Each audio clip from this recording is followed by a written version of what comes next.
but you can call me Jess if you don't remember how to spell and or pronounce that. I'm a psychologist, so my undergrad degree was in psychology, my PhD was applied psychology and human-computer interaction, and so the focus of this presentation is going to be on psychology. And in particular, I'm going to be talking about the disconnect between what users think, what users know, and what they actually do. I'll also give an overview of PICO, which is a proposed solution to using passwords. And I'll talk about some of the user research that I am in the process of conducting alongside my work colleagues before giving you a demo with the help of Max right at the end. Who's gone missing? Where is Max? He's right there. Right, okay, that's fine. Okay, so some background which you guys probably already know, but password strength depends on the password design process because we rely on humans who are responsible for creating their own passwords, which means that their passwords often aren't very secure. And that's because they end up relying on strategies such as writing their passwords down, reusing passwords, choosing passwords that are easy to crack because they're based on dictionary words, they're guessable words, so for example, or numbers, for example, number plates, names, phone numbers, things like that, and they often link to the website that they're using in some way or another.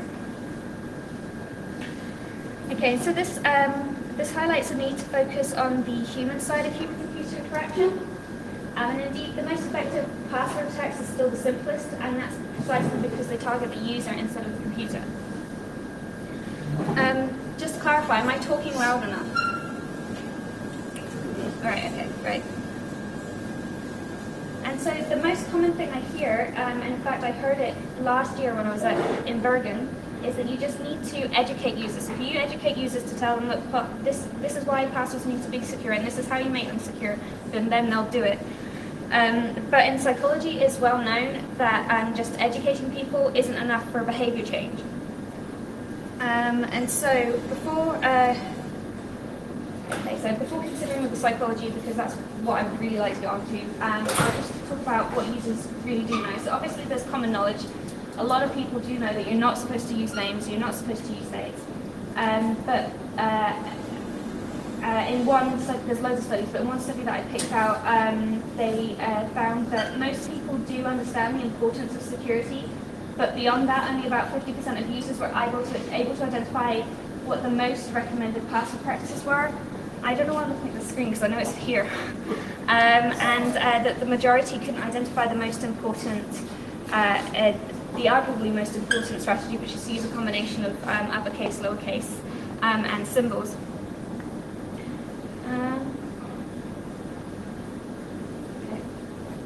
Okay, so what users think is slightly better. So most would agree that you should use passwords that aren't too short. Not very many, only about 50% agree that you should include special characters in your passwords. Most would agree that you shouldn't use any personal information, and most would also advocate changing your passwords every 6 months. But this isn't in line with what users actually do. So if we think about length, only a minority of users use long passwords, and this is reflected in real, more recent data. For example, the RockU leak, where you can see that the majority of users had a password that was 8 or fewer characters, and only a minority had 9 or more characters. Again, with special characters, it wasn't great to begin with when only 50% said that you should use special characters, but it's even worse that only 5% actually uses special characters. And again, this is reflected in the RockU more recent example, where only 3% of users had passwords that contained symbols, and only 1% extra contained uppercase. Most people just relied on digits and lowercase letters. And then only about half the people in the study that I'm referencing here avoided using meaningful information, which is nowhere near the 70% who said that they would or that you should avoid using meaningful information. And this sort of stuff is replicated over and over again in other studies, but it can range between like 40% and 80% people still using meaningful information, depending on what they include in the analysis as meaningful information. Okay, so some psychology.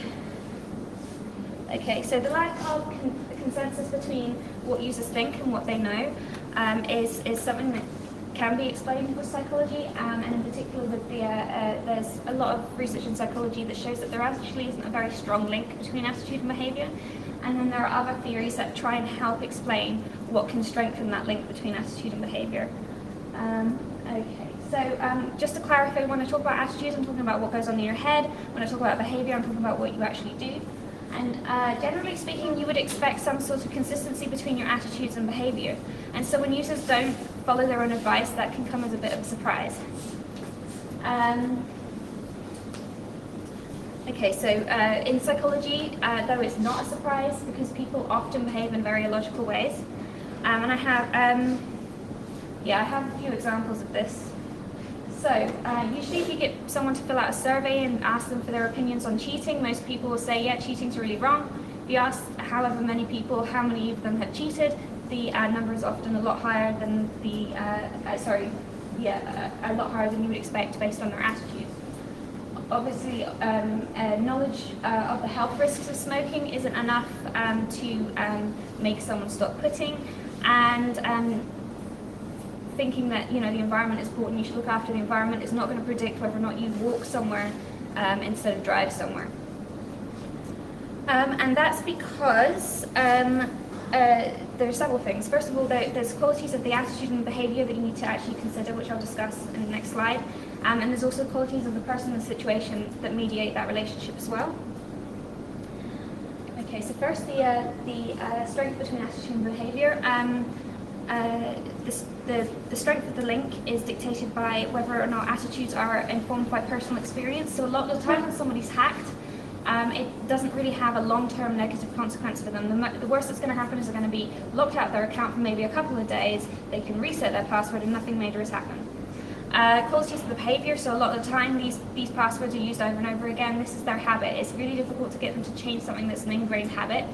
And also the attitudes relative to the behaviour. So not just with passwords, but attitudes tend to be quite general, and they tend to not be very salient, unless you specifically ask someone, what is your attitude on this matter? Whereas actually the annoyance of typing in a password that's very specific is very salient because you're having to do it. Okay, so obviously qualities of the person are also important, such as how much the person self-monitors, whether or not, for example, they're security geeks, whether they're conscientious, whether they're agreeable, and very importantly, what they're actually able to do. So a lot of the time, it's all very well asking someone to pick a very secure password if it was just the one, but if you're asking them to do 25 times, 25 different passwords, that's not actually doable. And the qualities of the situation as well. Most important, usually in psychology, is the expectations of others, but also the resources that are available for you and other situational factors. Okay, so the impact of these other factors are represented in the theory of planned behaviour, which is just one of many social psychological models, but this one's probably the most famous. Okay, so what is it? Okay, so rather than attitude directly affecting the, I can use a pointer.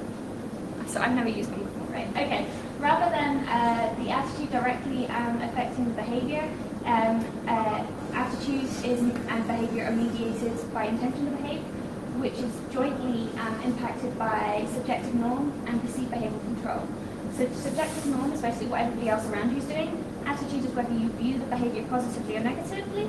And perceived behavioural control can be internal things like your ability to do something, and external things like whether or not you have the resources available to you to do the thing that you have a positive attitude.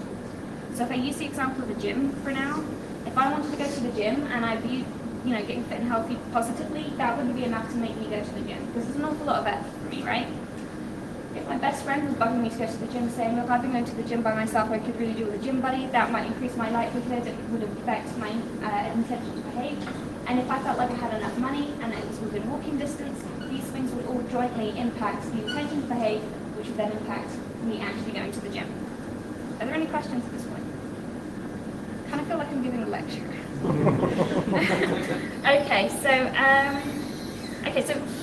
We'll apply this to passwords. So what do you prefer to have questions to write down? You can do if you want. It doesn't make a difference to me. Okay, so... Unless Per doesn't want you to. No, last question, by all means. Okay. Yeah. It will make it less formal. When you provide examples, right, for like rock, you like to But there is difference between services that is valuable for users and services that is not. So maybe, do you know about any studies about quality of passwords in valuable services? In variable. Well, in services that are valuable for users, like banks, maybe personal email accounts. You mean different types of Yeah, services? because RockView is a musical community. Yeah. So I talk about that later on. So if I could ask that questions be about like the specific slide that I'm on, because I don't want to move too far ahead. Okay. But if I don't cover it, if I've misunderstood your question, then by all means ask me at the end. But yeah, the different environment you think would change people's password creation techniques. Okay, so if we theory of planned behavior applies to passwords. So the subjective norm, which was the top one there, might be user habits. So people are used to using the same passwords every day. Social norms, for example, is it normal for you to, again I'm looking at this one, I don't need to, is it normal for you to, for example, share your passwords with your family? And time pressure, so a lot of pressure, which can be, for example, time. So for a lot of the time, passwords, when you ask to create a password, it's interrupting you when you want to do something else. I want to buy that pair of boots. I want to check my email banking. I want to do something else, and you're now asking me to create a password, so I'm going to do it in the quickest amount of time possible. Attitudes towards passwords, like I said, are often very general, and they're in the back of your mind. And a lot of the time, you don't really have a bad experience of having been hacked. And then finally, abilities. For example, do you have the working memory to be able to keep all those passwords in your mind? Do you have the ability to actually physically type difficult passwords? And what devices are you using? If you're using a mobile device, you have to switch between different keyboards, and that just makes creating a password even worse. Okay.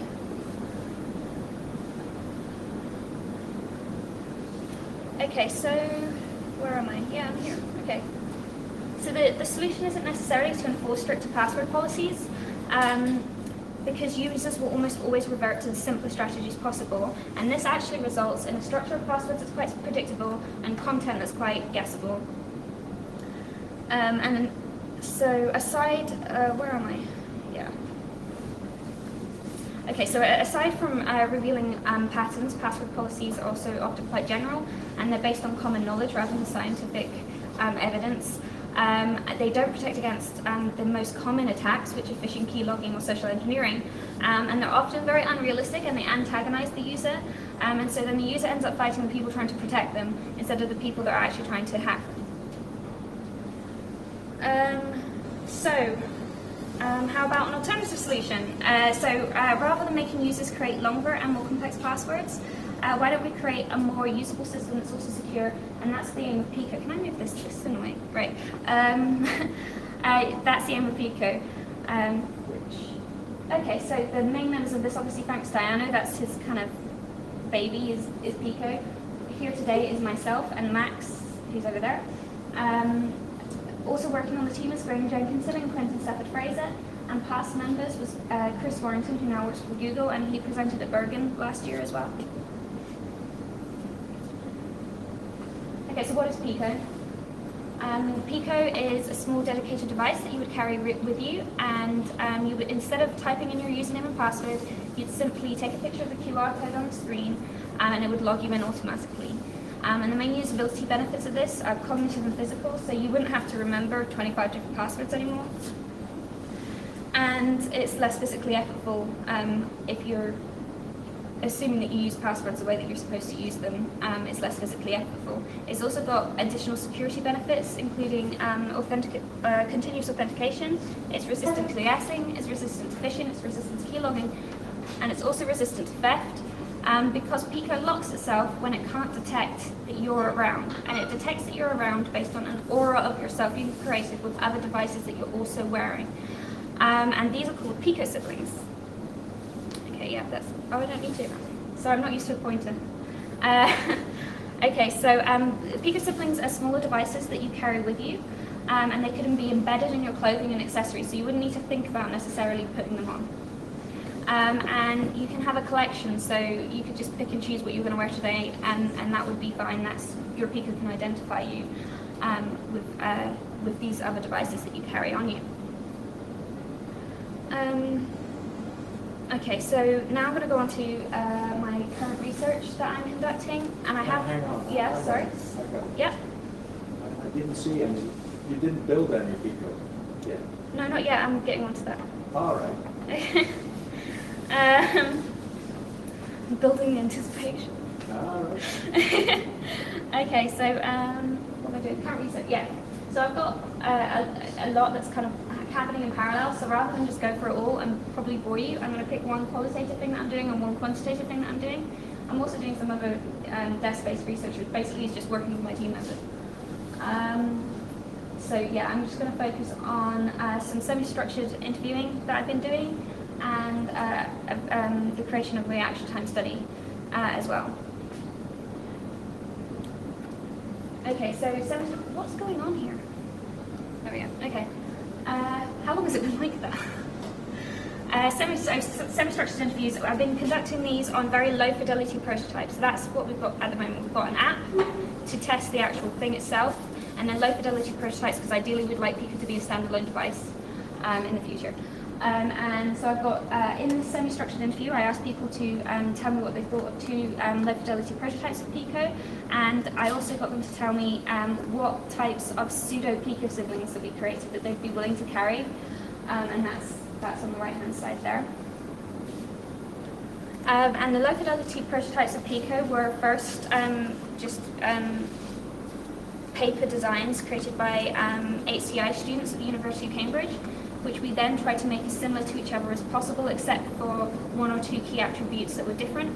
We then made plasticine prototypes, and then from that we made polymorph prototypes that were similar in weight and size to be used in these interviews. Again, with the pseudo Pico siblings, I just got together some makeshift items and said, these are Pico siblings, which would you be willing to carry? And then from that, that informed how many more, what other types I should include, and then I created very uniform types so that they were similar in appearance for the actual interview. And that was all very interesting. I got some interesting results. But it very much focuses on a very hypothetical situation. Like, especially when I'm sitting there and I'm asking people, do you like Pico? They're going to feel pressure to say, yeah, I like Pico. And we're actually interested also in how people would actually cope with Pico. Is it actually going to be more useful than passwords? And so to answer these questions, I wanted to compare user perceptions with reality. With the Pico team, I was looking at users' perceived performance, and so I could compare this with their actual performance. And to do this, we first needed to identify appropriate passwords to compare with Pico. So I wanted one easy, one moderate, and one hard, based on how easy it was to remember, and also how easy it was to physically type as well. In the interest, yeah. So after that, then the next step is to compare people's perceptions of performance with their actual performance.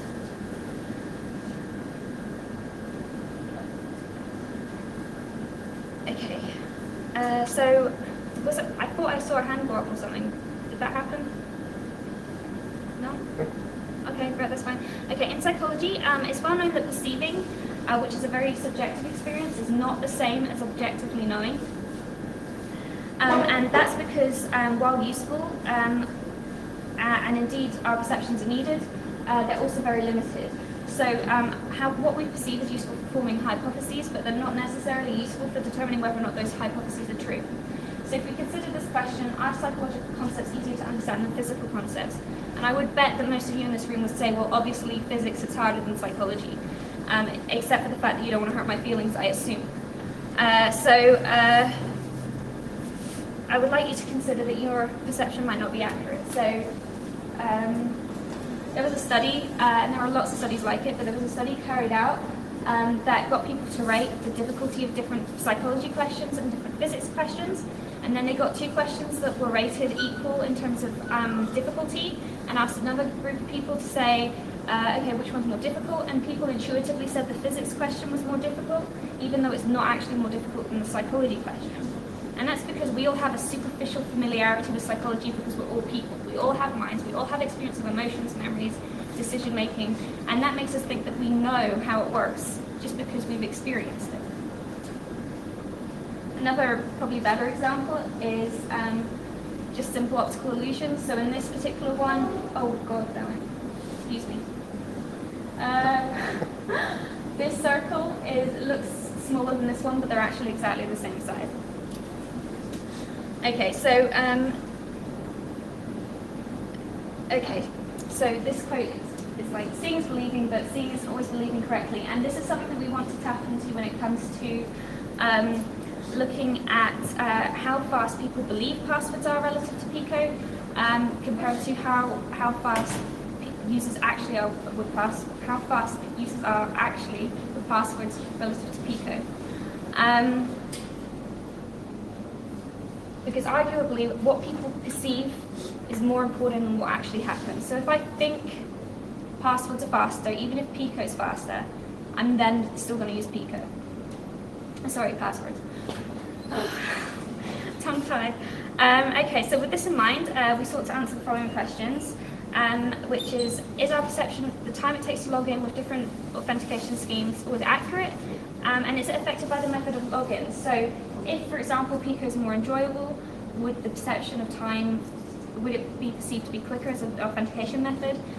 Would the fact that you're physically holding up an item, taking a picture, give you more of a sense of control and make it feel like there's more time being spent or less time being spent? The impact of novelty, how quickly would that wear off? And the impact of stress. So maybe actually using a new device would stress out users, and it would make them feel like time is going a lot slower than it really was. Excuse me. Yeah. Excuse me. Surely you factor in trust. Well, if trust. If I have a password, I trust myself. These are just examples. There's got to be an impact of trust as well. Yeah. Implementing something else means I have to trust this device instead of trusting myself. Yeah, and that's true also. And there's some evidence from the interviews that I was doing that people were more willing to take on this idea that they were responsible for their own authentication because of a physical device that they owned, rather than passwords. With passwords, somebody else was responsible for that. They would just, log in, and if somebody hacked it, then that was the service provider's problem. If you asked them to carry around a physical device, then all of a sudden the responsibility is put back on them. And so a lot of people were questioning the security of Pico more than they ever questioned the security of passwords, because they now have to trust this device that they're carrying around with them, because the responsibility is on them to do it properly, for example. So they're almost passing that trust away to something else. Well, with password, you're passing your trust to you trust the service, but by asking someone to carry around a physical device, you're making them trust themselves, which they don't want to have to do. I would trust myself remembering the password than a device. Yeah, but if it goes wrong, you can still blame the service. Yeah, but you have to trust the device as well. Yeah. Yeah. Whereas before you trust the service, you've got to form kind of trust. You play a ball with the client. Okay. I didn't hear what you said, Max. I assume the answer was good. I was saying you have to trust the thing, the people, as well as. Okay. Fine. Sure. Okay, so now I'll take other questions while Max sets up a demo.